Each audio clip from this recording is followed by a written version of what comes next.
তোমারে যা দিয়েছিনু সে তোমারই দান। গ্রহণ করেছ যত, ঋণী তত করেছ আমায়। ভালোবাসা আর বাস্তবতার সংঘাত চিরকালের, কিন্তু শিলংয়ের পাহাড় তলে যখন ব্যারিস্টার অমিত রায় আর লাবণ্যের চোখাচোখি হয়, তখন যেন জন্ম নেয় এক নতুন দর্শনের, যেখানে বিয়ে আর ভালোবাসা এসে দাঁড়ায় মুখোমুখি দুই ভিন্ন মোহনায়। নমস্কার, আমি সাম্য এবং তুমি শুনছ কলতান। আজ আমরা তোমার জন্য নিয়ে এসেছি রবীন্দ্রনাথ ঠাকুরের শেষের কবিতা। এটি শুধু একটি প্রেমের গল্প নয়, এটি দুটি ভিন্ন মানসিকতার, দুটি ভিন্ন পৃথিবীর কাব্যিক সংঘর্ষ। চলুন তবে কান পেতে শোনা যাক অমিত আর লাবণ্যের সেই না বলা কথাগুলো। কলতানের বিশেষ নিবেদন, রবীন্দ্রনাথ ঠাকুরের শেষের কবিতা, পর্ব ৩।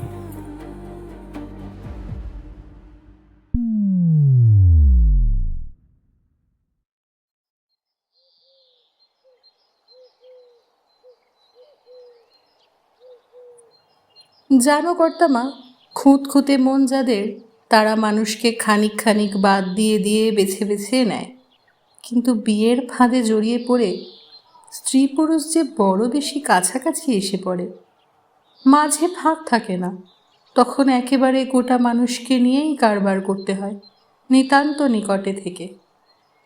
কোনো একটা অংশ ঢাকা রাখবার জো থাকে না। লাবণ্য, তুমি নিজেকে জানো না, তোমাকে নিতে গেলে কিছুই বাদ দিয়ে নেবার দরকার হবে না। কিন্তু উনি তো আমাকে চান না। যে আমি সাধারণ মানুষ, ঘরের মেয়ে, তাকে উনি দেখতে পেয়েছেন বলে মনেই করিনে।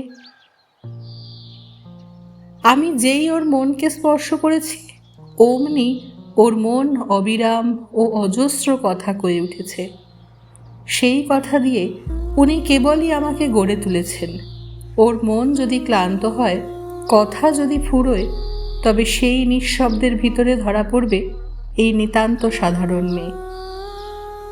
যে মেয়ে ওর নিজের সৃষ্টি নয়। বিয়ে করলে মানুষকে মেনে নিতে হয়, তখন আর গড়ে নেবার ফাঁক পাওয়া যায় না। তোমার মনে হয় অমিত তোমার মতো মেয়েকেও সম্পূর্ণ মেনে নিতে পারবে না? স্বভাব যদি বদলায় তবে পারবেন, কিন্তু বদলাবেই বা কেন? আমি তো তা চাই না। তুমি কি চাও? যতদিন পারি না হয় ওর কথার সঙ্গে, ওর মনের খেলার সঙ্গে মিশিয়ে স্বপ্ন হয়েই থাকবো। আর স্বপ্নই বা তাকে বলবো কেন? সে আমার একটা বিশেষ জন্ম, একটা বিশেষ রূপ, একটা বিশেষ জগতে সে সত্য হয়ে দেখা দিয়েছে। না হয় সে গুটি থেকে বের হয়ে আসা 2-4 দিনের একটা রঙিন প্রজাপতিই হলো, তাতে দোষ কি? জগতে প্রজাপতি আর কিছুর চেয়ে যে কম সত্য তা তো নয়। না হয় সে সূর্যোদয়ের আলোতে দেখা দিলে আর সূর্যাস্তের আলোতে মরেই গেল, তাতেই বাকি। কেবল এইটুকুই দেখা চাই যে সেটুকু সময় যেন ব্যর্থ হয়ে না যায়। সে যেন বুঝলুম, তুমি অমিতের কাছে না হয় ক্ষণকালের মায়ারূপেই থাকবে, আর নিজে তুমিও কি বিয়ে করতে চাও না? তোমার কাছে অমিত কি মায়া? লাবণ্য চুপ করে বসে রইল, কোনো জবাব করলে না। তুমি যখন তর্ক করো তখন বুঝতে পারি তুমি অনেক বই পড়া মেয়ে। তোমার মতো করে ভাবতেও পারি নে, কথা কইতেও পারি নে। শুধু তাই নয়, হয়তো কাজের বেলাতেও এত শক্ত হতে পারি নে, কিন্তু তর্কের ফাঁকের মধ্যে দিয়েও যে তোমাকে দেখেছি মা। সেদিন রাত তখন 12টা হবে, দেখলুম তোমার ঘরে আলো জ্বলছে। ঘরে গিয়ে দেখি তোমার টেবিলের উপর নুয়ে পড়ে 2 হাতের মধ্যে মুখ রেখে তুমি কাঁদছ। এ তো ফিলোসফি পড়া মেয়ে নয়। একবার ভাবলুম সান্ত্বনা দিয়ে আসি, তারপরে ভাবলুম সব মেয়েকেই কাঁদবার দিনে কেঁদে নিতে হয়, চাপা দিতে যাওয়া কিছু নয়। এ কথা খুবই জানি, তুমি সৃষ্টি করতে চাও না, ভালোবাসতে চাও। মন প্রাণ দিয়ে সেবা না করলে তুমি বাঁচবে কি করে? তাই তো বলি, ওকে কাছে না পেলে তোমার চলবে না। বিয়ে করব না বলে হঠাৎ পণ করে বসো না মা। একবার তোমার মনে একটা জেদ চাপলে আর তোমাকে সোজা করা যায় না, তাই ভয় করি। লাবণ্য কিছু বললে না, নত মুখে কোলের উপর শাড়ির আঁচলটা চেপে চেপে অনাবশ্যক ভাঁজ করতে লাগলো। যোগমায়া বললেন, তোমাকে দেখে আমার অনেকবার মনে হয়েছে, অনেক পড়ে তোমরা অনেক ভেবে তোমাদের মন বেশি সূক্ষ্ম হয়ে গেছে। ভিতরে ভিতরে যেসব ভাব গড়ে তুলছ, আমাদের সংসারটা তার উপযুক্ত নয়। আমাদের সময়ে মনের যেসব আলো অদৃশ্য ছিল, তোমরা আজ যেন সেগুলোকেও ছাড়ান দিতে চাও না। তারা দেহের মোটা আবরণকে ভেদ করে দেহটাকে যেন অগোচর করে দিচ্ছে। আমাদের আমলে মনের মোটা মোটা ভাবগুলো নিয়ে সংসারের সুখ দুঃখ যথেষ্ট ছিল, সমস্যা কিছু কম ছিল না। আজ তোমরা এতই বাড়িয়ে তুলছ, কিছুই আর সহজ রাখলে না। লাবণ্য একটুখানি হাসলে। এই সেদিন অমিত অদৃশ্য আলোর কথা যোগমায়াকে বোঝাচ্ছিল, তার থেকে এই যুক্তি তার মাথায় এসছে, এও এত সূক্ষ্ম। যোগমায়ার মা ঠাকরুন এই কথা এমন করে বুঝতেন না। বললে, কর্তামা, কালের গতিকে মানুষের মন যতই স্পষ্ট করে সব কথা বুঝতে পারবে, ততই শক্ত করে তার ধাক্কা সইতেও পারবে। অন্ধকারের ভয়, অন্ধকারের দুঃখ অসহ্য, কেননা সেটা অস্পষ্ট। আজ আমার বোধ হচ্ছে কোনো কালে তোমাদের দুজনের দেখা না হলেই ভালো হতো। না না, তা বলো না। যা হয়েছে এছাড়া আর কিছু যে হতে পারতো, এ আমি মনেও করতে পারিনি। এক সময়ে আমার দৃঢ় বিশ্বাস ছিল যে আমি নিতান্তই শুকনো, কেবল বই পড়বো আর পাশ করব, এমনি করেই আমার জীবন কাটবে। আজ হঠাৎ দেখলুম আমিও ভালোবাসতে পারি। আমার জীবনে এমন অসম্ভব যে সম্ভব হলো, এই আমার ঢের হয়েছে। মনে হয় এতদিন ছায়া ছিলুম, এখন সত্য হয়েছি। এর চেয়ে আর কি চাই? আমাকে বিয়ে করতে বলো না কর্তামা, আমাকে বিয়ে করতে বলো না। বলে চৌকি থেকে মেঝেতে নেমে যোগমায়ের কোলে মাথা রেখে কাঁদতে লাগলো। গোড়ায় সবাই ঠিক করে রেখেছিল অমিত দিন 15 মধ্যে কলকাতায় ফিরবে। নরেন মিত্তির খুব মোটা বাজি রেখেছিল যে 7 দিন পেরোবে না। 1 মাস চায়, 2 মাস চায়, নামও নেই। শিলংয়ের বাসার মেয়াদ ফুরিয়েছে। রংপুরের কোন জমিদার এসে সেটা দখল করে বসল। অনেক খোঁজ করে যোগমায়াদের কাছাকাছি একটা বাসা পাওয়া গেছে। একসময় ছিল গোয়ালার কি মালির ঘর, তারপরে একজন কিরানির হাতে পড়ে তাতে গরিবী ভদ্রতার অল্প একটু আঁচ লেগেছিল। সে কেরানিও গেছে মরে, তারই বিধবা এটা ভাড়া দেয়। জানলা দরজা প্রভৃতির কার্পণ্যে ঘরের মধ্যে তেজ মরুদ্বোম এই 3 ভূতেরই অধিকার সংকীর্ণ। কেবল বৃষ্টির দিনে অবতীর্ণ হয় আশাতীত প্রাচুর্যের সঙ্গে অখ্যাত ছিদ্রপথ দিয়ে। ঘরের অবস্থা দেখে যোগমায়া একদিন চমকে উঠলেন। বললেন, বাবা, নিজেকে নিয়ে এ কি পরীক্ষা চলেছে? উমার ছিল নিরাহারের তপস্যা, শেষকালে পাতা পর্যন্ত খাওয়া ছেড়েছিলেন। আমার হলো নিরাশ ভাবের তপস্যা। খাট, পালং, টেবিল কেদারা ছাড়তে ছাড়তে প্রায় এসে ঠেকেছে শূন্য দেওয়ালে। সেটা ঘটেছে হিমালয় পর্বতে, এটা ঘটল শিলং পাহাড়ে। সেটাতে কন্যা চেয়েছিলেন বর, এটাতে বর চাচ্ছেন কন্যা। সেখানে নারদ ছিলেন ঘটক, এখানে স্বয়ং আছেন মাসিমা। এখনো শেষ পর্যন্ত যদি কোনো কারণে কালিদাস এসে না পৌঁছাতে পারেন, অগত্যা আমাকেই তাঁর কাজটাও যথাসম্ভব সারতে হবে। অমিত হাসতে হাসতে কথাগুলো বলে, কিন্তু যোগমায়াকে ব্যথা দেয়। তিনি প্রায় বলতে গিয়েছিলেন আমাদের বাড়িতেই এসে থাকো, থেমে গেলেন। ভাবলেন বিধাতা একটা কাণ্ড ঘটিয়ে তুলছেন, তার মধ্যে আমাদের হাত পড়লে অসাধ্য জট পাকিয়ে উঠতে পারে। নিজের বাসা থেকে অল্প কিছু জিনিসপত্র পাঠিয়ে দিলেন, আর সেই সঙ্গে এই লক্ষ্মী ছাড়াটার পরে তার করুণা দ্বিগুণ বেড়ে গেল। লাবণ্যকে বারবার বললেন, মা লাবণ্য, মনটাকে পাষাণ করো না।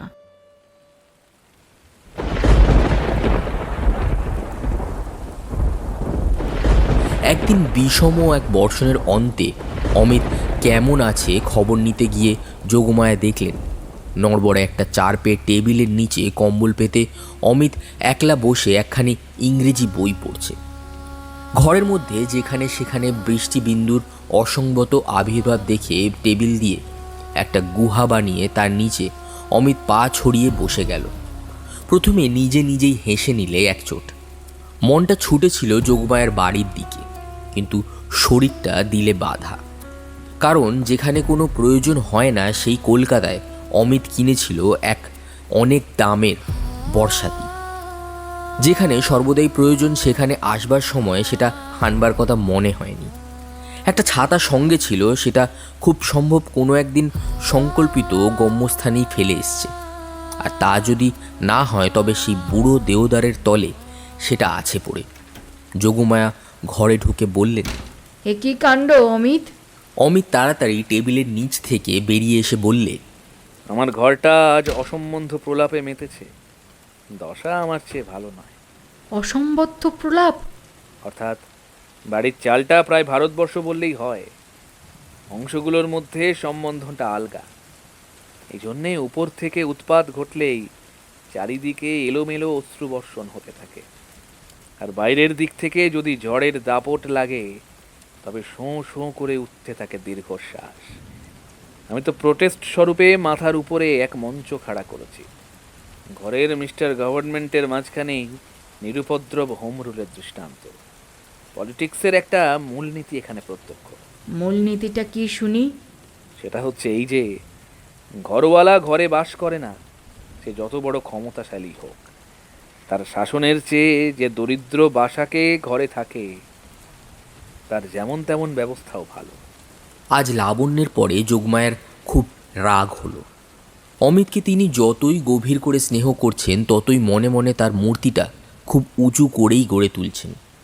এত বিদ্যে, এত বুদ্ধি, এত পাস, অথচ এমন সাদা মন, গুছিয়ে কথা বলবার কি অসামান্য শক্তি। আর যদি চেহারার কথা বলো, আমার চোখে তো লাবণ্যর চেয়ে ওকে অনেক বেশি সুন্দর ঠেকে। লাবণ্যর কপাল ভালো, অমিত কোন গ্রহের চক্রান্তে ওকে এমন মুগ্ধ চোখে দেখেছে। সেই সোনার চাঁদ ছেলেকে লাবণ্য এত করে দুঃখ দিচ্ছে। খামকা বলে বসলেন কি না বিয়ে করবেন না, যেন কোন রাজরাজেশ্বরী, ধনুক ভাঙা পণ। এত অহংকার সইবে কেন? পোড়ার মুখীকে যে কেঁদে কেঁদে মরতে হবে। একবার যোগমায়া ভাবলেন অমিতকে গাড়িতে করে তুলে নিয়ে যাবেন তাদের বাড়িতে। তারপর কি ভেবে বললেন, একটু বসো বাবা, আমি এখনই আসছি। বাড়ি গিয়ে চোখে পড়ল লাবণ্য তার ঘরের সোফায় হেলান দিয়ে পায়ের উপর শাল মেলে গোর্কির মা বলে গল্পের বই পড়ছে। ওর এই আরামটা দেখে ওর মনে মনে রাগ আরও বেড়ে উঠল। বললেন, চলো একটু বেরিয়ে আসবে। কর্তাবা, আজ বেরোতে ইচ্ছে করছে না। যোগমায়া ঠিক বুঝলেন না যে লাবণ্য নিজের কাছ থেকে ছুটে গিয়ে এই গল্পের মধ্যে আশ্রয় নিয়েছে। সমস্ত দুপুরবেলা খাওয়ার পর থেকেই যার মনের মধ্যে একটা অস্থির অপেক্ষা ছিল কখন আসবে অমিত। কেবলই মন বলেছে এলো বুঝি। বাইরে দমকা হাওয়ার দৌড়াতে পাইন গাছগুলো থেকে ছটফট করে আর দুর্দান্ত বৃষ্টিতে সদ্যজাত ঝর্ণাগুলো এমনই ব্যতিব্যস্ত যেন তাদের মেয়াদের সময়টার সঙ্গে ঊর্ধ্বশ্বাসে তাদের পাল্লা চলছে। লাবণ্যর মধ্যে একটা ইচ্ছে আজ অশান্ত হয়ে উঠল। যাক, সব বাধা ভেঙে সব দ্বিধা উড়ে অমিতের দুই হাত চেপে ধরে বলে উঠি, জন্মে জন্মান্তরে আমি তোমার। আজ বলা সহজ, আজ সমস্ত আকাশ যে মরিয়া হয়ে উঠল, হু হু করে কি যে হেঁকে উঠছে তার ঠিক নেই। তারই ভাষায় আজ বন বনান্তর ভাষা পেয়েছে। বৃষ্টিধারায় আবিষ্ট গিরিশৃঙ্গগুলো আকাশে কান পেতে দাঁড়িয়ে রইল। অমনি করেই কেউ শুনতে আসুক লাবণ্যের কথা। অমনি মস্ত করে স্তব্ধ হয়ে, অমনি উদার মনোযোগী। কিন্তু প্রহরের পর প্রহর যায়, কেউ আসে না। ঠিক মনের কথাটি বলার লগ্ন যে উত্তীর্ণ হয়ে গেল। এরপরে যখন কেউ আসবে তখন কথা জুটবে না, তখন সংশয় আসবে মনে, তখন তাণ্ডব নৃত্যনত্য দেবতার মা ভৈরব আকাশে মিলিয়ে যাবে। বৎসরের পর বৎসর নীরবে চলে যায়। তার মধ্যে বাণী একদিন বিশেষ প্রহরে হঠাৎ মানুষের দ্বারে এসে আঘাত করে। সেই সময়ে দ্বার খোলবার চাবিটি যদি না পাওয়া গেল, তবে কোনোদিনই ঠিক কথাটি অকুণ্ঠিত স্বরে বলবার দৈব শক্তি আর জোটে না। যেদিন সেই বাণী আসে সেই দিন সমস্ত পৃথিবীকে ডেকে খবর দিতে ইচ্ছা করে, শোনো তোমরা, আমি ভালোবাসি, আমি ভালোবাসি। এই কথাটি অপরিচিত সিন্ধুপারগামী পাখির মতো কত দিন থেকে, কত দূর থেকে আসছে। সেই কথাটির জন্যই আমার প্রাণে আমার ইষ্ট দেবতা এত দিন অপেক্ষা করছিলেন। স্পর্শ করলো আমার সেই কথাটি, আমার সমস্ত জীবন, আমার সমস্ত জগৎ সত্য হয়ে উঠল। বালিশের মধ্যে মুখ লুকিয়ে লাবণ্য আজ কাকে এমন করে বলতে লাগলো? সত্য, সত্য, এত সত্য, আর কিছু নেই। সময় চলে গেল, অতিথি এলো না। অপেক্ষার গুরুভারে বুকের ভিতরটা টনটন করতে লাগলো। বারান্দায় বেরিয়ে গিয়ে লাবণ্য খানিকটা ভিজে এলো জলের ঝাপটা লাগিয়ে। তারপর একটা গভীর অবসাদে তার মনটাকে ঢেকে ফেললে নিবিড় একটা নৈরাশ্যে। মনে হলো ওর জীবনে যা জ্বলবার তা একবার মাত্র দপ করে জ্বলে তারপর গেল নিবে। সামনে কিছুই নেই। অমিতকে নিজের ভিতরকার সত্যের দোহাই দিয়ে সম্পূর্ণ করে স্বীকার করে নিতে ও সাহস চলে গেল। এই কিছুই আগে ওর প্রবল যে একটা ভরসা জেগেছিল সেটা ক্লান্ত হয়ে পড়েছে। অনেকক্ষণ চুপ করে পড়ে থেকে অবশেষে টেবিল থেকে বইটা টেনে নিলে। কিছু সময় গেল মন দিতে, তারপরে গল্পের ধারার মধ্যে প্রবেশ করে কখন নিজেকে ভুলে গেল তা জানতে পারেনি। এমন সময় যোগমায়া ডাকলেন বাইরে যেতে। ওর উৎসাহ হলো না। যোগমায়া একটা চৌকি টেনে লাবণ্যের সামনে এসে বসলেন। দীপ্ত চোখ তার মুখে রেখে বললেন, সত্যি করে বলো দেখি লাবণ্য, তুমি কি অমিতকে ভালোবাসো? এমন কথা কেন জিজ্ঞেস করছো কর্তামা? যদি না ভালোবাসো ওকে স্পষ্ট করেই বা বলো না কেন? নিষ্ঠুর তুমি। ওকে যদি না চাও তবে ওকে ধরে রেখো না। লাবণ্যর বুকের ভিতরটা ফুলে ফুলে উঠল, মুখ দিয়ে কথা বেরোলো না। এইমাত্র যে দশা ওর দেখে এলুম, বুক ফেটে যায়। এমন ভিক্ষুকের মতো কার জন্যে এখানে ও পড়ে আছে? ওর মতো ছেলে যাকে চায় সে যে কত বড় ভাগ্যবতী তা কি একটুও বুঝতে পারো না?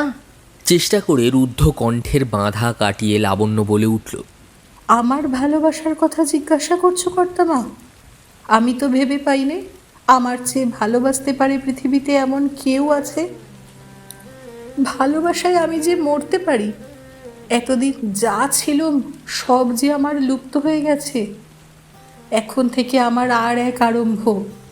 এই আরম্ভের শেষ নেই। আমার মধ্যে এ যে কত আশ্চর্য সে আমি কাউকে কেমন করে জানাবো? আর কেউ কি এমন করে জেনেছে? ভ্রমর কোথায় জেগে উঠে ডালি ডালি আসে শ্রাবণ। যোগমায়া অবাক হয়ে গেলেন। চিরদিন দেখে এসছেন লাবণ্যের মধ্যে গভীর শান্তি। এত বড় দুঃসহ আবেগ কোথায় এতদিন লুকিয়েছিল? তাকে আস্তে আস্তে বললেন, মা লাবণ্য, নিজেকে চাপা দিয়ে রেখো না। অমিত অন্ধকারে তোমাকে খুঁজে খুঁজে বেড়াচ্ছে। সম্পূর্ণ করে তার কাছে তুমি আপনাকে জানাও। একটুও ভয় করো না। যে আলো তোমার মধ্যে জ্বলেছে সে আলো যদি তার কাছেও প্রকাশ পেত তাহলে তার কোনো অভাব থাকতো না। চলো মা, এখনই চলো আমার সঙ্গে। দুজনে গেলেন অমিতের বাসায়। তখন অমিত ভিজে চৌকির ওপর এক তাড়া খবরের কাগজ চাপিয়ে তার উপর বসেছিল। টেবিলে এক দিস্তে ফুলস্ক্যাপ কাগজ নিয়ে তার চলছে লেখা। সেই সময় সে তার বিখ্যাত আত্মজীবনী শুরু করেছিল। কারণ জিজ্ঞাসা করলে বলে সেই সময় তার জীবনটা অকস্মাৎ তার নিজের কাছে দেখা দিয়েছিল নানা রঙে, বাদলের পরদিনকার সকালবেলায় শিলং পাহাড়ের মতো। সেদিন নিজের অস্তিত্বের একটা মূল্য সে পেয়েছিল। সে কথাটা প্রকাশ না করে সে থাকবে কি করে? অমিত বলে মানুষের মৃত্যুর পরে তার জীবনী লেখা হয়, তার কারণ একদিকে সংসারে সে মরে, আরেকদিকে মানুষের মনে সে নিবিড় করে বেঁচে ওঠে। অমিতের ভাবখানা এই যে, শিলংয়ে সে যখন ছিল তখন একদিকে সে মরছিল, তার অতীতটা গিয়েছিল মরীচিকার মতো মিলিয়ে, তেমনি আরেকদিকে সে উঠেছিল তীব্র করে বেঁচে। পিছনের অন্ধকারের উপরে উজ্জ্বল আলোর ছবির প্রকাশ পেয়েছে। এই প্রকাশের খবরটা রেখে যাওয়া চাই, কেননা পৃথিবীতে খুব অল্প লোকের ভাগ্যে এটা ঘটতে পারে। তারা জন্ম থেকে মৃত্যুকাল পর্যন্ত একটা প্রদোষ ছায়ার মধ্যেই কাটিয়ে যায়, যে বাদুর গুহার মধ্যে বাসা করেছে তারই মতো। তখন অল্প অল্প বৃষ্টি পড়ছে, ঝোড়ো হাওয়াটা গেছে থেমে, মেঘ এসেছে পাতলা হয়ে। অমিত চৌকি ছেড়ে উঠে দাঁড়িয়ে বললে, এ কি অন্যায় মাসিমা! শ্রীমতী লাবণ্যকে একটু ভাবতে দেওয়াই তো দরকার। যা জানবার সে সব জানা ভালো। এতে শ্রীযুক্ত অমিতের এত আশঙ্কা কেন? শ্রীযুক্তের যা ঐশ্বর্য সেইটাই শ্রীমতীর কাছে জানাবা, আর শ্রীহীনের যা দৈন্য সেইটাই জানাবার জন্যেই আছো তুমি, আমার মাসিমা। এমন ভেদ বুদ্ধি কেন বাছা? নিজের গরজই। ঐশ্বর্য দিয়েই তো ঐশ্বর্য দাবি করতে হয়, আর অভাব দিয়ে আশীর্বাদ। মানব সভ্যতায় লাবণ্য দেবীরা জাগিয়েছেন ঐশ্বর্য, আর মাসিমারা এনেছেন আশীর্বাদ। দেবীকে আর মাসিমাকে একাধারেই পাওয়া যেতে পারে অমিত, অভাব ঢাকবার দরকার হয় না। এর জবাব কবির ভাষায় দিতে হয়। গদ্যে যা বলি সেটা স্পষ্ট বোঝাবার জন্যে ছন্দের ভাষা দরকার হয়ে পড়ে। ম্যাথু আর্নাল্ড কাব্যকে বলেছেন ক্রিটিসিজম অফ লাইফ। আমি কথাটাকে সংশোধন করে বলতে চাই লাইফস কমেন্টারি ইন ভার্স। অতিথি বিশেষকে আগে থেকে জানিয়ে রাখি, যেটা পড়তে যাচ্ছি সে লেখাটা কোনো কবি সম্রাটের নয়। পুরনো প্রাণী চাবার যাহা, রিক্ত হাতে চাষনে তারে, সিক্ত চোখে যাসনে তারে। ভেবে দেখবেন, ভালোবাসাই হচ্ছে পূর্ণতা। তার যে আকাঙ্ক্ষা সে তো দরিদ্রের কাঙালপনা নয়। দেবতা যখন তার ভক্তকে ভালোবাসেন তখনই আসেন ভক্তের দ্বারে ভিক্ষা চাইতে। রত্নমালা আনবি যবে, মাল্য বদল তখন হবে। পাতবি কি তোর দেবীর আসন, শূন্য ধুলায় পথের ধারে। সেই জন্যই তো সম্প্রতি দেবীকে একটু হিসেব করে ঘরে ঢুকতে বলেছিল। পাতবার কিছুই নেই তো পাতব কি? এই ভিজে কবরের কাগজগুলো। আজকালকার সম্পাদকী কালীর দাগকে সবচেয়ে ভয় করি। কবি বলছেন, ডাকবার মানুষকে ডাকি যখন জীবনের পেয়ালা উছলে পড়ে, তাকে তৃষ্ণার শরিক হতে ডাকি নে। পুষ্প উদার চৈত্র বনে, বক্ষে ধরিস নিত্য ধনে। লক্ষ্য শিখায় জ্বলবে যখন, দীপ্ত প্রদীপ অন্ধকারে। মাসিদের কোলে জীবনের আরম্ভেই মানুষের প্রথম তপস্যা দারিদ্র্যের নগ্ন সন্ন্যাসীর স্নেহ সাধনা। এই কুটিরে তারই কঠোর আয়োজন। আমি তো ঠিক করে রেখেছি, এই কুটিরের নাম দেব মাস্তুত বাংলো। বাবা, জীবনের দ্বিতীয় তপস্যা ঐশ্বর্যের, দেবীকে বাঁ পাশে নিয়ে প্রেম সাধনা। এ কুটিরেও তোমার সে সাধনা ভিজে কাগজে চাপা পড়বে না। বর পাইনি বলে নিজেকে ভোলাচ্ছ, মনে মনে নিশ্চয়ই জানো পেয়েছো। এই বলে লাবণ্যকে অমিতের পাশে দাঁড় করিয়ে তার ডান হাত অমিতের ডান হাতের উপর রাখলেন। লাবণ্যর গলা থেকে সোনার হারগাছি খুলে তাই দিয়ে দুজনের হাত বেঁধে বললেন, তোমাদের মিলন অক্ষয় হোক। অমিত লাবণ্য দুজনে মিলে যোগমায়ার পায়ের ধুলো নিয়ে প্রণাম করল। তিনি বললেন, তোমরা একটু বসো, আমি বাগান থেকে কিছু ফুল নিয়ে আসি গে। বলে গাড়ি করে ফুল আনতে গেলেন। অনেকক্ষণ দুইজনে খাটিয়াটার উপরে পাশাপাশি চুপ করে বসে রইল। একসময় অমিতের মুখের দিকে মুখ তুলে লাবণ্য মৃদু স্বরে বললে, আজ তুমি সমস্ত দিন গেলে না কেন? কারণটা এত বেশি তুচ্ছ যে আজকের দিনে সে কথাটা মুখে আনতে সাহসের দরকার। ইতিহাসে কোনোখানে লেখে না যে হাতের কাছে বর্ষাতি ছিল না বলে বাদলার দিনে প্রেমিক তার প্রিয়ার কাছে যাওয়া মুলতুবি রেখেছে। বরঞ্চ লেখা আছে সাঁতার দিয়ে অগাধ জল পার হওয়ার কথা, কিন্তু সেটা অন্তরের ইতিহাস। সেখানকার সমুদ্রে আমিও কি সাঁতার কাটছি না ভাবছ? সে অকুল কোনো কালে কি পার হব, For we are bound where mariner has not yet dared to go, and we will risk the safe, ourselves and all. আমরা যাব যেখানে কোনো যায়নি নিয়ে সাহস করি। ডুবি যদি তো ডুবি না কেন, ডুবুক সবই, ডুবুক তরি। বন্যা, আমার জন্যে আজ তুমি অপেক্ষা করেছিলে। হ্যাঁ মিতা, বৃষ্টির শব্দে সমস্ত দিন যেন তোমার পায়ের শব্দ শুনেছি। মনে হয়েছে কত অসম্ভব দূর থেকে যে আসছো তার ঠিক নেই। শেষকালে তো এসে পৌঁছলে আমার জীবনে। বন্যা, আমার জীবনের মাঝখানটিতে ছিল এতকাল তোমাকে না জানার একটা প্রকাণ্ড কালো গর্ত। ওইখানটা ছিল সবচেয়ে কুশ্রী, আর সেটা কানা ছাপিয়ে ভরে উঠল।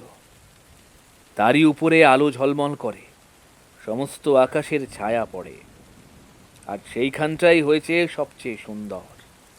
এই যে আমি ক্রমাগতই কথা কয়ে যাচ্ছি, এ হচ্ছে ওই পরিপূর্ণ প্রাণ সরোবরের তরঙ্গ ধ্বনি। একে থামায় কে? মিতা, তুমি আজ সমস্ত দিন কি করছিলে? মনের মাঝখানটাতে তুমি ছিলে একেবারে নিস্তব্ধ। তোমাকে কিছু বলতে যাচ্ছিলাম, কোথায় সেই কথা? আকাশ থেকে বৃষ্টি পড়ছে, আর আমি কেবলই বলেছি, কথা দাও, কথা দাও। Oh, what is this mysterious and uncapturable bliss that I have known, yet seems to be simple as breath and easy as a smile, and older than the earth. একই রহস্য, একই আনন্দ রাশি, জেনেছি তাহারে, পাইনি তবুও পেয়ে। তবু সে সহজে প্রাণে উঠে নিঃশ্বাসী, তবু সে সরল যেন রে সরল হাসি, পুরানো সে যেন এই ধরনীর চেয়ে। বসে বসে ওই করি, পরের কথাকে নিজের কথা করে তুলি। সুর দিতে পারতুম যদি, তবে সুর লাগিয়ে বিদ্যাপতির বর্ষার গানটাকে সম্পূর্ণ আত্মসাৎ করতুম। বিদ্যাপতি কহে, কৈশে গোঙায়বি হরি বিনে দিন রাতিয়া। যাকে না হলে চলে না, তাকে না পেয়ে কি করে দিনের পর দিন কাটবে?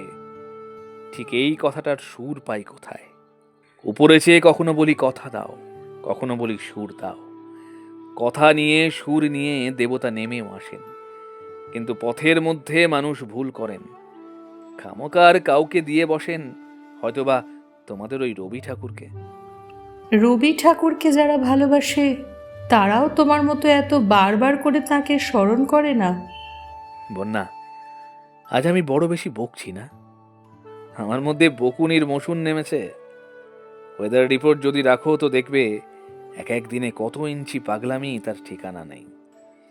কলকাতায় যদি থাকতুম, তোমাকে নিয়ে টায়ার ফাটাতে ফাটাতে মোটরে করে একেবারে মোরাদাবাদে দিতুম দৌড়। যদি জিজ্ঞাসা করতে মোরাদাবাদে কেন, তার কোনোই কারণ দেখাতে পারতুম না। বান যখন আসে তখন সে বকে, ছোটে, সময়টাকে হাসতে হাসতে ফেনার মতো ভাসিয়ে নিয়ে যায়। এমন সময় ডালিতে ভরে যোগমায়া সূর্যমুখী ফুল আনলেন। বললেন, মা লাবণ্য, এই ফুল দিয়ে আজ তুমি ওকে প্রণাম করো। এটা আর কিছু নয়, একটা অনুষ্ঠানের মধ্যে দিয়ে প্রাণের ভিতরকার জিনিসকে বাইরে শরীর দেবার মেয়েলি চেষ্টা। দেহকে বানিয়ে তোলবার আকাঙ্ক্ষা ওদের রক্তে মাংসে। আজ কোনো এক সময় অমিত লাবণ্যকে কানে কানে বললে, বন্যা, একটি আংটি তোমাকে পরাতে চাই। কি দরকার মিতা? তুমি যে আমাকে তোমার এই হাতখানি দিয়েছ, সে কতখানি দেওয়া তা ভেবে শেষ করতে পারি না। কবিরা প্রিয়ার মুখ নিয়েই যত কথা কয়েছে, কিন্তু হাতের মধ্যে প্রাণের কত ইশারা, ভালোবাসার যত কিছু আদর দরদ, যত অনির্বচনীয় ভাষা, যত কিছু সেবা, হৃদয়ের যত সব, সে যে ওই হাতে। আংটি তোমার আঙুলটিকে জড়িয়ে থাকবে আমার মুখের ছোট একটি কথার মতো। সে কথাটি শুধু এই, পেয়েছি। আমার এই কথাটি সোনার ভাষায়, মানিকের ভাষায় তোমার হাতে থেকে যাক না। আচ্ছা, তাই থাক। কলকাতা থেকে আনতে দেব? বলো কোন পাথর তুমি ভালোবাসো। আমি কোনো পাথর চাইনি, একটি মাত্র মুক্ত থাকলেই হবে। আচ্ছা, সেই ভালো। আমিও মুক্ত ভালোবাসি। ঠিক হয়ে গেল আগামী অঘ্রাণ মাসে এদের বিয়ে। যোগমায়া কলকাতায় গিয়ে সমস্ত আয়োজন করবেন। লাবণ্য অমিতকে বললে, তোমার কলকাতায় ফেরবার দিন অনেক কাল হলো পেরিয়ে গেছে। অনিশ্চিতের মধ্যে বাধা পড়ে তোমার দিন কেটে যাচ্ছিল। এখন তোমার ছুটি, নিঃসংশয়ে চলে যাও। বিয়ের আগে আমাদের আর দেখা হবে না। এমন কড়া শাসন কেন? সেদিন যে সহজ আনন্দের কথা বলেছিলে, তাকে সহজ রাখবার জন্যে।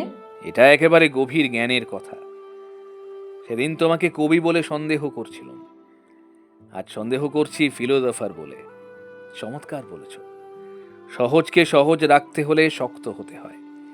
ছন্দকে সহজ করতে চাও তো জ্যোতিকে ঠিক জায়গায় কষে আঁটতে হবে। লোভ বেশি, তাই জীবনের কাব্যে কোথাও জ্যোতি দিতে মন সরে না।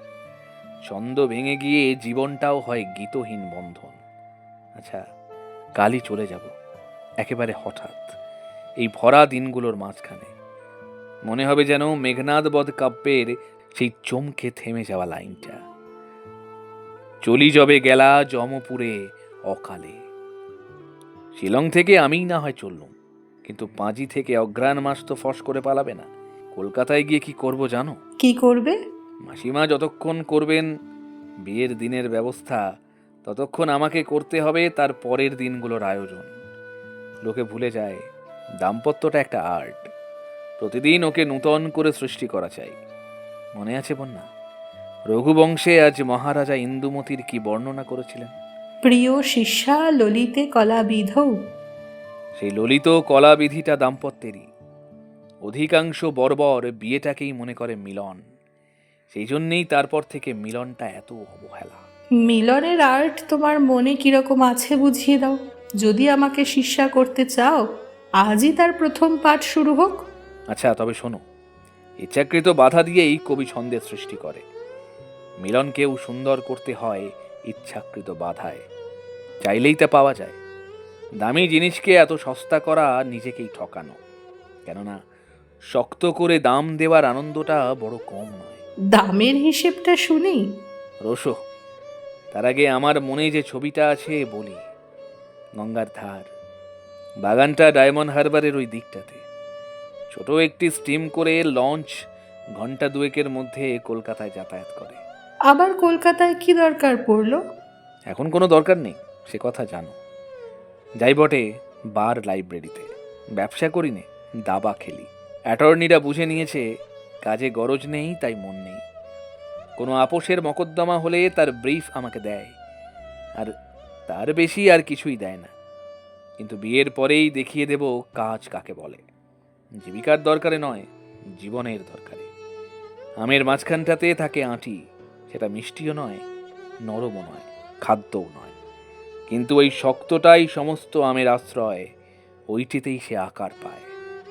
কলকাতার পাথুরে আঁটিটাকে কিসের জন্য দরকার বুঝেছ তো? মধুরের মাঝখানে একটা কঠিনকে রাখবার জন্য। বুঝেছি। তাহলে দরকার তো আমারও আছে।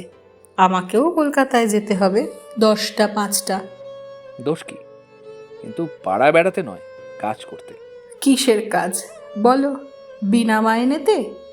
না না, বিনা মাইনের কাজ কাজও নয়, ছুটিও নয়, 12 আনা ফাঁকি। ইচ্ছে করলেই তুমি মেয়ে কলেজে প্রফেসরি নিতে পারবে।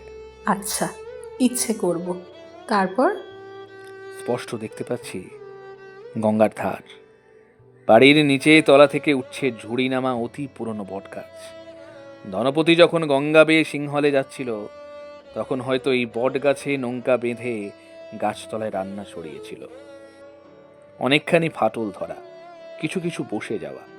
সেই ঘাটে সবুজে কাদায় রং করা আমাদের ছিপছিপে নৌকাখানি, তারই নীল নিশানে সাদা অক্ষরে নাম লেখা।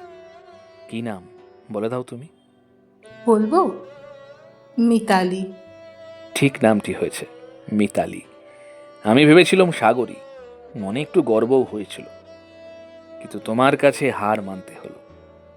বাগানের মাঝখান দিয়ে সরু একটি খাড়ি চলে গেছে, গঙ্গার হৃৎস্পন্দন বয়ে। তার ওপারে তোমার বাড়ি, এপারে আমার। রোজই কি সাঁতার দিয়ে পার হবে? আর জানালায় আমার আলো জ্বালিয়ে রাখবো? দেব সাঁতার মনে মনে, একটা কাঠের সাঁকোর উপর দিয়ে। তোমার বাড়িটির নাম মানুষী, আমার বাড়িটির একটা নাম তোমাকে দিতে হবে। দীপক। ঠিক নামটি হয়েছে। নামের উপযুক্ত একটি দ্বীপ আমার বাড়ির চূড়োয় বসিয়ে নেব। মিলনের সন্ধেবেলায় তাতে জ্বলবে লাল আলো, আর বিচ্ছেদের রাতে নীল। কলকাতা থেকে ফিরে এসে রোজ তোমার কাছ থেকে একটি চিঠি আশা করব। এমন হওয়া চাই সে চিঠি পেতেও পারি, না পেতেও পারি। সন্ধে 8টার মধ্যে যদি না পাই, তবে হতবিধিকে অভিসম্পাদ দিয়ে বার্ট্রান্ড রাসেলের লজিক পড়বার চেষ্টা করব। আমাদের নিয়ম হচ্ছে, অনাহুত তোমার বাড়িতে কোনো মতেই যেতে পারবো না। আর তোমার বাড়িতে আমি? ঠিক এক নিয়ম হলেই ভালো হয়, কিন্তু মাঝে মাঝে নিয়মের ব্যতিক্রম হলে সেটা অসহ্য হবে না। নিয়মের ব্যতিক্রমটাই যদি নিয়ম না হয়ে ওঠে, তাহলে তোমার বাড়িটার দশা কি হবে ভেবে দেখো। বরঞ্চ আমি বোরখা পড়ে যাব। তা হোক, কিন্তু আমার নিমন্ত্রণ চিঠি চাই। সে চিঠিতে আর কিছু থাকবার দরকার নেই, কেবল কোনো একটা কবিতা থেকে 2-4টি লাইন মাত্র। আর আমার নিমন্ত্রণ বুঝি বন্ধ? আমি এক ঘরে? তোমার নিমন্ত্রণ মাসে একদিন, পূর্ণিমার রাতে, 14টা তিথির খণ্ডতা যেদিন চরম পূর্ণ হয়ে উঠবে। এইবার তোমার প্রিয় শিষ্যাকে একটি চিঠির নমুনা দাও। আচ্ছা বেশ। পকেট থেকে একটা নোটবই বের করে তার পাতা ছিঁড়ে লিখলে, চুমিয়া যেও তুমি আমার বনভূমি, দক্ষিণ সাগরের সমীরণ, যে শুভক্ষণে মম আসিবে প্রিয়তম, ডাকিবে নাম ধরে অকারণ। লাবণ্য কাগজখানা ফিরিয়ে দিলে না। এবার তোমার চিঠির নমুনা দাও দেখি, তোমার শিক্ষা কত দূর এগোলো। লাবণ্য একটা টুকরো কাগজে লিখতে যাচ্ছিল। অমিত বললে, না, আমার এই নোট বইয়ে লেখো। লাবণ্য লিখে দিলে, মিতা, তমসি মম জীবনাং, তমসি মম ভূষণাং, তমসি মম ভবজালধিরত্নম। অমিত বইটা পকেটে পুরে বললে, আশ্চর্য এই, আমি লিখেছি মেয়ের মুখের কথা, তুমি লিখেছ পুরুষের। কিছুই অসঙ্গত হয়নি। শিমুল কাঠি হোক আর বকুল কাঠি হোক, যখন জ্বলে তখন তার আগুনের চেহারাটা একই। নিমন্ত্রণ তো করা গেল, তারপরে? সন্ধ্যা তারা উঠছে, জোয়ার এসেছে গঙ্গায়, হাওয়া উঠল ঝিরঝির করে ঝাউ গাছগুলোর সারবে। বুড়ো বটগাছটার শিকড়ে শিকড়ে উঠল স্রোতের ছলছলানি। তোমার বাড়ির পিছনে পদ্ম দিঘি, সেইখানে খিড়কির নির্জন ঘাটে গা ধুয়ে চুল বেঁধেছ। তোমার এক এক দিন এক এক রঙের কাপড়। ভাবতে ভাবতে যাব আজকে সন্ধেবেলার রংটা কি। মিলনের জায়গারও ঠিক নেই।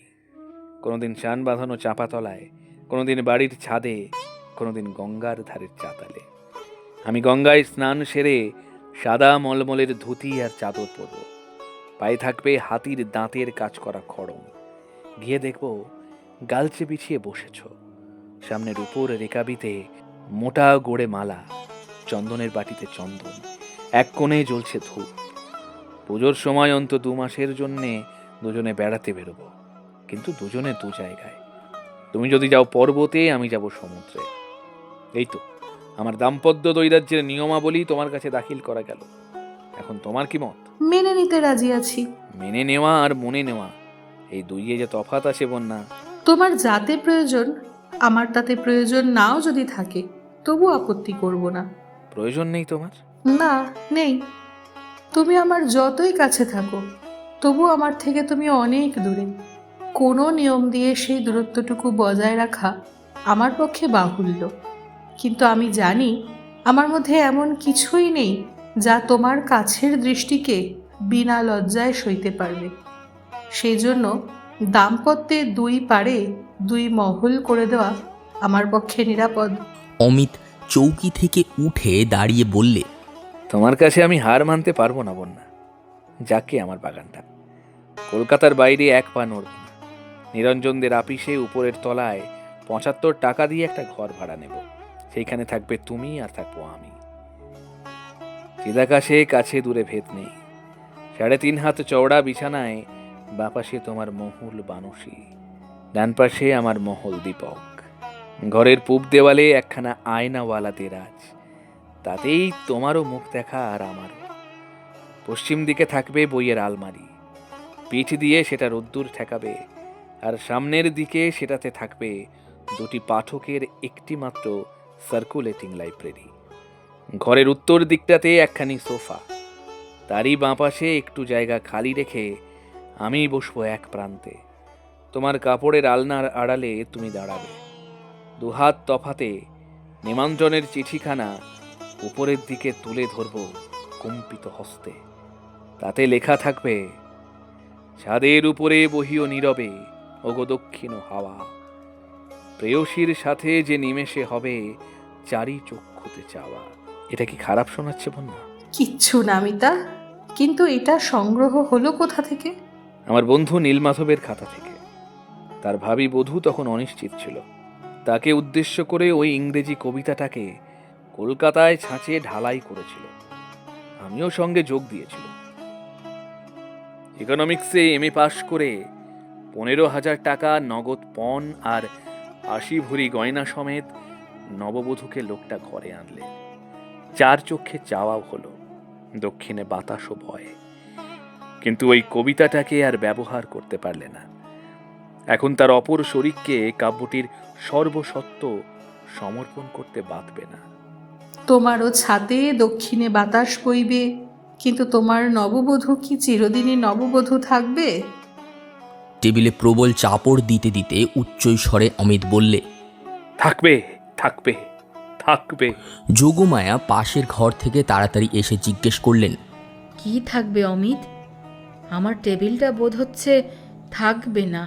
জগতে যা কিছু টেকসই সবই থাকবে। সংসারে নববধূ দুর্লভ, কিন্তু লাখের মধ্যে একটি যদি দৈবাত পাওয়া যায়, সে চিরদিনই থাকবে নববধূ। একটা দৃষ্টান্ত দেখাও দেখি। একদিন সময় আসবে, দেখাবো। বোধ হচ্ছে তার কিছু দেরি আছে, ততক্ষণ খেতে চলো। আহার শেষ হলে অমিত বললে, কাল কলকাতায় যাচ্ছি মাসিমা। আমার আত্মীয় স্বজন সবাই সন্দেহ করছে আমি খাসিয়া হয়ে গেছি। আত্মীয় স্বজনেরা কি জানে কথায় কথায় তোমার এত বদল সম্ভব? খুব জানে, নইলে আত্মীয় স্বজন কিসের। তাই বলে কথায় কথায় নয়, আর খাসিয়া হওয়া নয়। যে বদল আজ আমার হলো, এ কি জাত বদল, এ যে যুগ বদল। তার মাঝখানে একটা কল্পান্ত। প্রজাপতি জেগে উঠেছেন আমার মধ্যে এক নতুন সৃষ্টিতে। মাসিমা, অনুমতি দাও, লাবণ্যকে নিয়ে আজ একবার বেরিয়ে আসি। যাবার আগে শিলং পাহাড়কে আমাদের যুগল প্রণাম জানিয়ে যেতে চাই।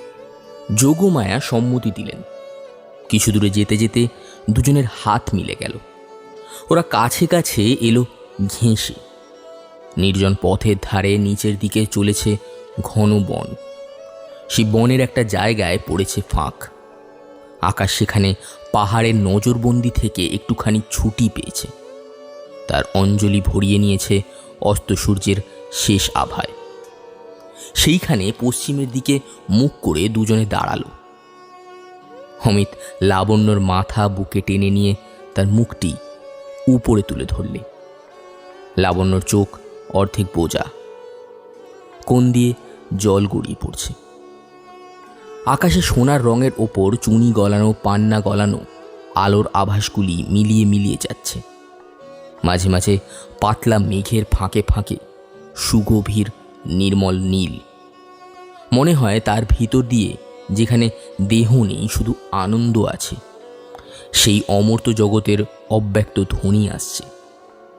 ধীরে ধীরে অন্ধকার হলো ঘন। সেই খোলা আকাশটুকু রাত্রিবেলায় ফুলের মতো নানা রঙের পাপড়িগুলি বন্ধ করে দিলে। অমিতের বুকের কাছ থেকে লাবণ্য মৃদু স্বরে বললে, চলো এবার। কেমন তার মনে হলো এইখানে শেষ করা ভালো।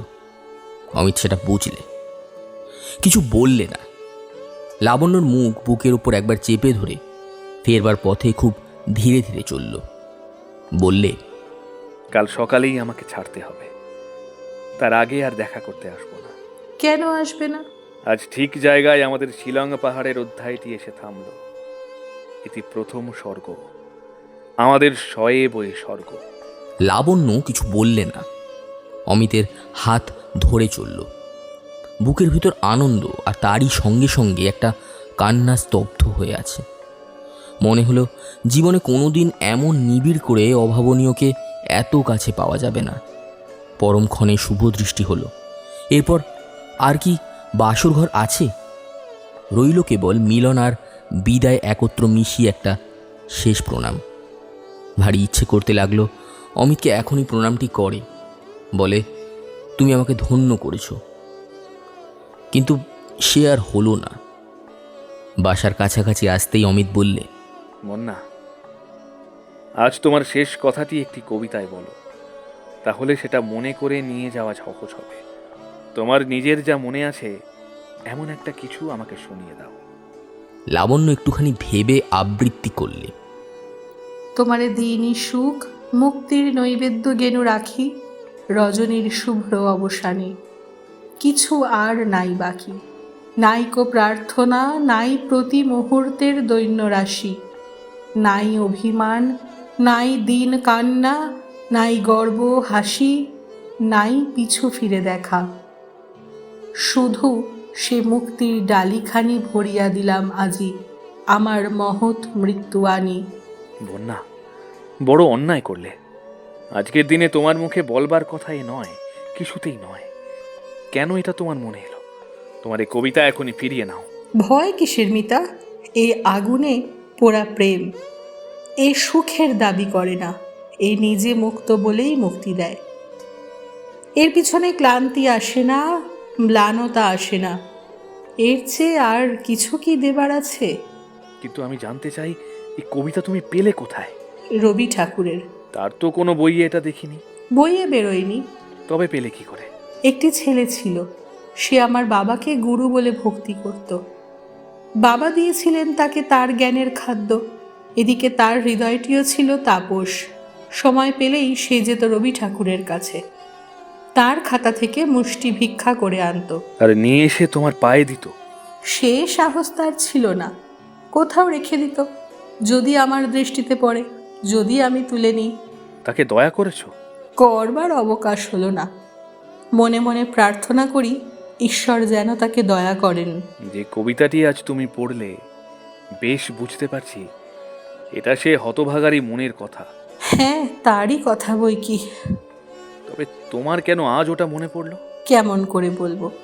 ওই কবিতাটির সঙ্গে আর এক টুকরো কবিতা ছিল, সেটাও আজ আমার কেন মনে পড়ছে ঠিক বলতে পারি নে। সুন্দর তুমি চক্ষু ভরিয়া এনেছো অশ্রু জল, এনেছো তোমার বক্ষে ধরিয়া দুঃসহ হোমানল। দুঃখ যে তার উজ্জ্বল হয়ে উঠে, মুগ্ধ প্রাণের আবেশ বন্ধ টুটে। এ তাপে শশিয়া উঠে বিকশিয়া, বিচ্ছেদ শতদল।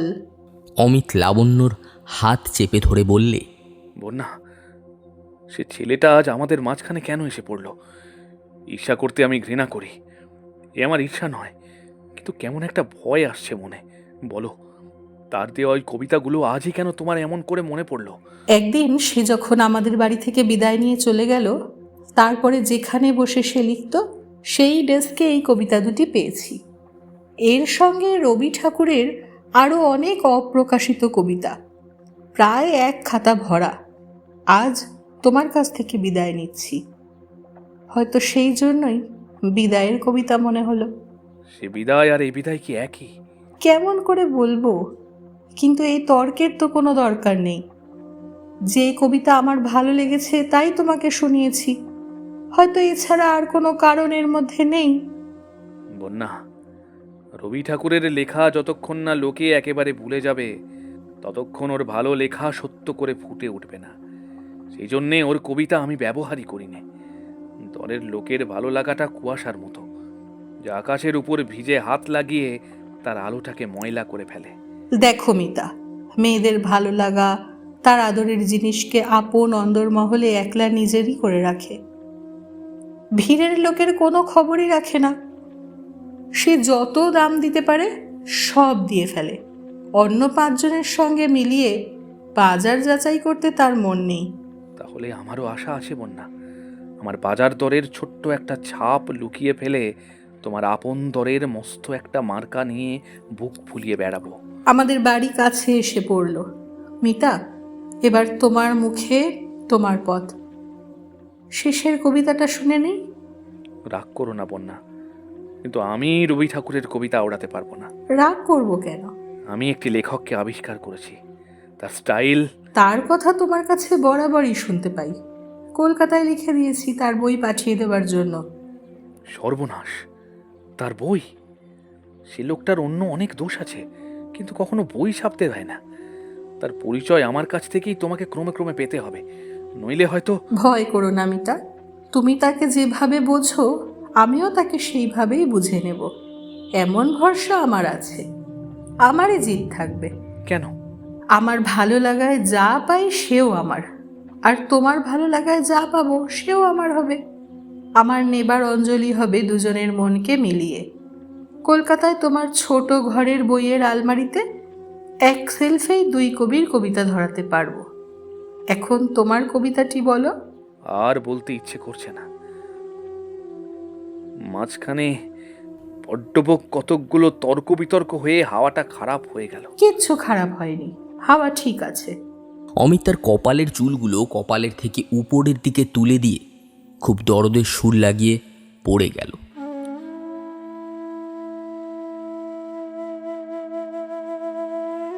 সুন্দরী তুমি সুকতারা, সুদূর শৈল শিখরান্তে, সর্বরই যবে হবে সারা, দর্শন দিও দিভ্রান্তে। বুঝেছ বন্যা, চাঁদ ডাক দিয়েছে শুকতারাকে। সে আপনার রাত পোহাবার সঙ্গিনীকে চায়। নিজের রাতটার পরে ওর বিতৃষ্ণা হয়ে গেছে। ধরা যেতা অম্বরে মেশে আমি আধো জাগ্রত চন্দ্র। আধারের বক্ষের পরে আধেক আলো রেখা রন্ধ্র। ওর এই আধখানা জাগা ওই অল্প একটুখানি আলো আধারটাকে সামান্য খানিকটা আঁচড়ে দিয়েছে। এই হলো ওর ক্ষেত। এই স্বল্পতার জালে ওকে জড়িয়ে ফেলেছে। সেইটে ছেড়ে ফেলবার জন্যে ও যেন সমস্ত রাত্রি ঘুমোতে ঘুমোতে গুমড়ে উঠেছে। কি আইডিয়া, গ্র্যান্ড!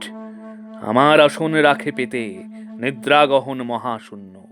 তন্ত্রে বাজাই স্বপনেতে, তন্দ্রা ঈষৎ করি ক্ষুণ্ণ। কিন্তু এমন হালকা করে বাঁচার বোঝাটা যে বড্ড বেশি। যে নদীর জল মরেছে তার মন্তর স্রোতের ক্লান্তিতে জঞ্জাল জমে। যে স্বল্প সে নিজেকে বইতে গিয়ে ক্লিষ্ট হয়। তাইও বলেছে, মন্দ চরণে চলি পারে, যাত্রা হয়েছে মোর সাঙ্গ। সুর থেমে আসে বারে বারে, ক্লান্তিতে আমি অবসাঙ্গ। কিন্তু এই ক্লান্তিতে কি ওর শেষ? ওর ঢিলে তারের বিনাকে নতুন করে বাঁধবার আশাও পেয়েছে। দিগন্তের ও পারে কার পায়ের শব্দ ও যেন শুনল। সুন্দরী ও সুকতারা, রাত্রি না যেতে এসো তূর্ণ। স্বপ্নে যে বাণী হলো হারা, জাগরণে করো তারে পূর্ণ। উদ্ধারের আশা আছে, কানে আসছে জাগ্রত বিশ্বের বিপুল কলরব। সেই মহাপথের দ্যুতি আর প্রদীপ হাতে করে এলো বলে। নিশীতের তল হতে তুলি লহতারে প্রভাতের জন্য। আধারে নিজেরে ছিল ভুলি, আলোকে তাহারে করো ধন্য। যেখানে সুপ্তি হলো রিনা, যেথা বিশ্বের মহামন্দ্র। অরিপিনু সেথা মোর বিনা, আমি আধো জাগ্রত চন্দ্র। এই হতভাগা চাঁদটা তো আমি, কাল সকালবেলা চলে যাব। কিন্তু চলে যাওয়াকে তো শূন্য রাখতে চাইনি। তার উপরে আবির্ভাব হবে সুন্দরী শুকতারার, জাগরণের গান দিয়ে। অন্ধকার জীবনের স্বপ্নে এতদিন যা অস্পষ্ট ছিল, সুন্দরী শুকতারা তাকে প্রভাতের মধ্যে সম্পূর্ণ করে দেবে। এর মধ্যে একটা আশার জোর আছে, ভাবি প্রত্যুষের একটা উজ্জ্বল গৌরব আছে। তোমার এই রবি ঠাকুরের কবিতার মতো মিঙিয়ে পড়া হাল ছাড়া বিলাপ নয়। রাগ করো কেন মিতা?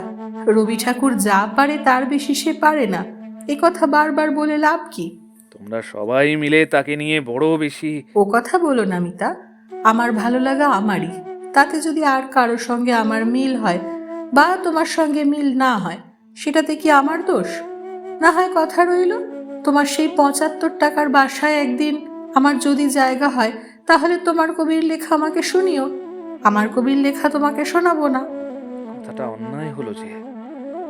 পরস্পর পরস্পরের জুলুম ঘাড় পেতে বহন করবে, এই জন্যই তো বিবাহ। রুচির জুলুম তোমার কিছুতেই সইবে না। রুচির ভোজে তোমরা নিমন্ত্রিত ছাড়া কাউকে ঘরে ঢুকতে দাও না। আমি অতিথিকেও আদর করে বসাই। ভালো করলুম না তর্ক তুলে।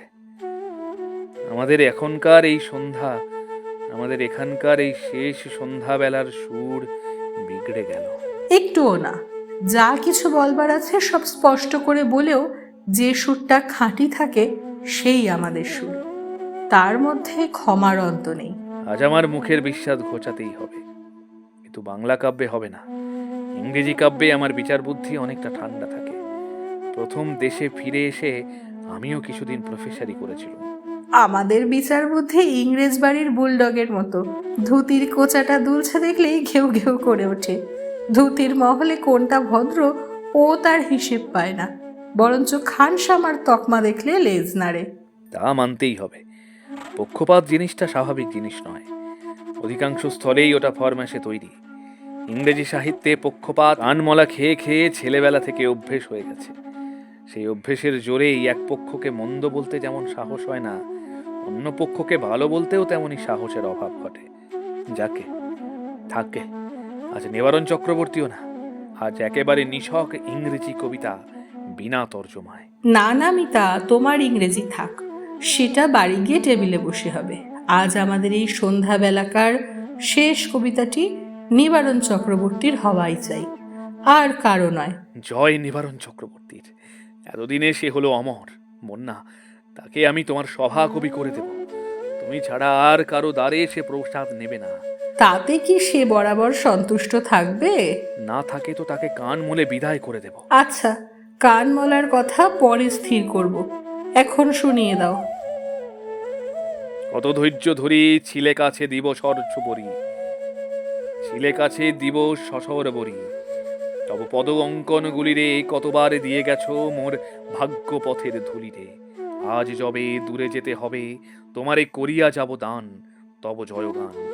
কতবার ব্যর্থ আয়োজনে এ জীবনে হোমাগ্নি উঠেনি জ্বলি, শূন্যে গেছে চলি হতাশ্বাস ধূমের কুণ্ডলি। কতবার ক্ষণিকের শিখা আঁকিয়াছে ক্ষীণ টিকা নিশ্চেতন নিশীথের ডালে, লুপ্ত হয়ে গেছে তাহা চিহ্নহীন কালে। এবার তোমার আগমন হোমহুতাসন জেলেছে গৌরবে, যজ্ঞ মোর ধন্য হবে আমার আহুতি দিন শেষে। করিলাম সমর্পণ তোমার উদ্দেশ্যে, লহ এ প্রণাম জীবনের পূর্ণ পরিণাম। এ প্রণতি পরে স্পর্শ রেখো স্নেহ ভরে, তোমার ঐশ্বর্য মাঝে সিংহাসন যেথায় বিরাজে। করিও আহ্বান সেথায় প্রণতি মোর পায় যেন স্থান। সকালবেলায় কাজে মন দেওয়া আজ লাবণ্যর পক্ষে কঠিন। সে বেড়াতেও যায়নি। অমিত বলেছিল শিলং থেকে যাবার আগে আজ সকালবেলায় সে ওদের সঙ্গে দেখা করতে চায় না। সেই পণটাকে রক্ষা করবার ভার দুজনেরই উপর, কেননা যে রাস্তায় ও বেড়াতে যায় সেই রাস্তা দিয়েই অমিতকে যেতে হবে। মনে তাই লোভ ছিল যথেষ্ট, সেটাকে কষে দমন করতে হলো। যোগমায়া খুব সকালেই স্নান সেরে তার আহ্নিকের জন্য কিছু ফুল তোলেন। তিনি বেরোবার আগেই লাবণ্য সে জায়গাটা থেকে চলে এলো ইউক্যালিপটাস তলায়। হাতে দুই একটা বই ছিল, বোধহয় নিজেকে এবং অন্যদেরকে ভোলাবার জন্যে। তার পাতা খোলা, কিন্তু বেলা যায় পাতা উল্টানো হয় না। মনের মধ্যে কেবলই বলছে জীবনের মহোৎসবের দিন কাল শেষ হয়ে গেল। আজ সকালে একবার মেঘরৌদ্রের মধ্যে দিয়ে ভাঙনের দূত আকাশ ঝেঁটিয়ে বেড়াচ্ছে। মনে দৃঢ় বিশ্বাস যে অমিত চিরপলাতক, একবার সে সরে গেলে আর তার ঠিকানা পাওয়া যায় না। রাস্তায় চলতে চলতে কখন সে গল্প শুরু করে, তারপর রাত্রি আসে, পরদিন সকালে দেখা যায় গল্পের গাঁথন ছিন্ন, পথিক গেছে চলে। লাবণ্যতেই ভাবছিল ওর গল্পটা এখন থেকে চিরদিনের মতো রইল বাকি। আজ সেই অসমাপ্তির ম্লানটা সকালের আলোয় অকাল অবসানের অবসাদ আর্দ্র হাওয়ার মধ্যে। এখন সময়, বেলা তখন 9টা। অমিত দুমদাম শব্দে ঘরে ঢুকেই মাসিমা মাসিমা করে ডাক দিলে। যোগমায়া প্রাতঃসন্ধ্যা সেরে ভাড়ারের কাজে প্রবৃত্ত। আজ তারও মনটা পীড়িত। অমিত তার কথায় হাসিতে চাঞ্চল্যে এতদিন তার স্নেহাসক্ত মনকে, তার ঘরকে ভরে রেখেছিল। সে চলে গেছে এই ব্যথার বোঝা নিয়ে। তার সকালবেলাটা যেন বৃষ্টি বিন্দুর ভারে সদ্যপাতি ফুলের মতো নিয়ে পড়েছে। তার বিচ্ছেদ কাতর ঘরকন্যার কাজে আজ তিনি লাবণ্যকে ডাকেননি। বুঝেছিলেন আজ তার দরকার ছিল একলা থাকার, লোকের চোখের আড়ালে। লাবণ্য তাড়াতাড়ি উঠে দাঁড়ালো। কোলের থেকে বই গেল পড়ে, জানতেও পারলে না। এইদিকে যোগমায়া ভাড়ার ঘর থেকে দ্রুতপদে বেরিয়ে এসে বললেন, কি বাবা অমিত, ভূমিকম্প নাকি? ভূমিকম্পই তো। জিনিসপত্র রওনা করে দিয়েছি, গাড়ি ঠিক। ডাকঘরে গেলুম দেখতে চিঠিপত্র কিছু ঠিক আছে কিনা। সেখানে এক টেলিগ্রাম। অমিতের মুখের ভাব দেখে যোগমায়া উদ্বিগ্ন হয়ে জিজ্ঞেস করলেন, খবর সব ভালো তো? লাবণ্য ঘরে এসে জুটল। অমিত ব্যাকুল মুখে বললে, আজই সন্ধেবেলায় আসছে শিশি, আমার বোন, তার বন্ধু কেটি মিত্তির আর তার দাদা নরেন। তা ভাবনা কিসের বাছা? শুনেছি ঘোড়দৌড়ের মাঠের কাছে একটা বাড়ি খালি আছে। যদি নিতান্ত না পাওয়া যায়, আমার এখানে কি একরকম করে জায়গা হবে না? সেজন্যে ভাবনা নেই মাসি, তারা নিজেরাই টেলিগ্রাম করে হোটেলে জায়গা ঠিক করে নিয়েছে। আর যাই হোক বাবা, তোমার বোনেরা এসে যে দেখবে তুমি ওই লক্ষ্মী ছাড়া বাড়িটাতে আছো, সে কিছুতেই হবে না। তারা আপন লোকের খ্যাপামির জন্যে দায়ী করবে আমাদেরই। না মাসি, আমার প্যারাডাইস লস্ট। ওই নগ্ন আসবাবের স্বর্গ থেকে আমার বিদায়। সেই দড়ির খাটিয়ার নেড় থেকে আমার সুখ স্বপ্নগুলো উড়ে পালাবে। আমাকেও জায়গা নিতে হবে সেই অতি পরিচ্ছন্ন হোটেলের এক অতি সভ্য কামরায়।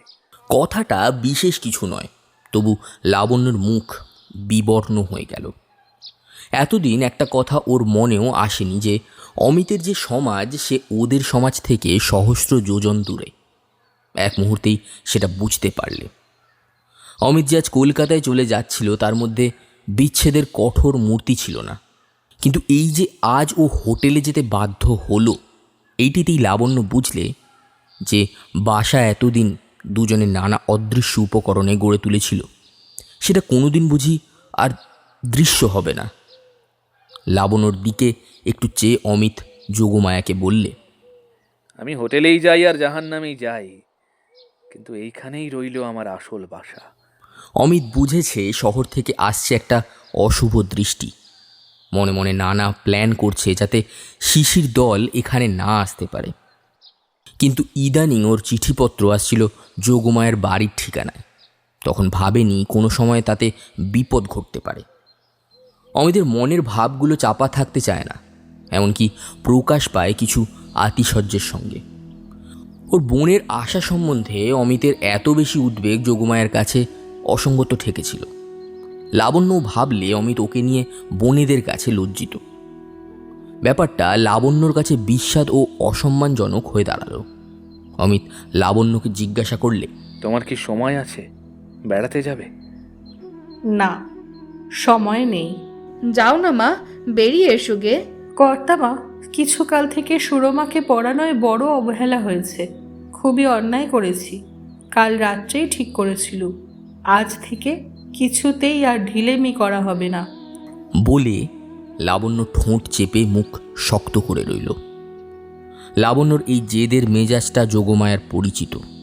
পিড়াপিড়ি করতে সাহস করলেন না। অমিত নীরস কণ্ঠে বললে, আমিও চললুম কর্তব্য করতে। ওদের জন্যে সব ঠিক করে রাখা চাই।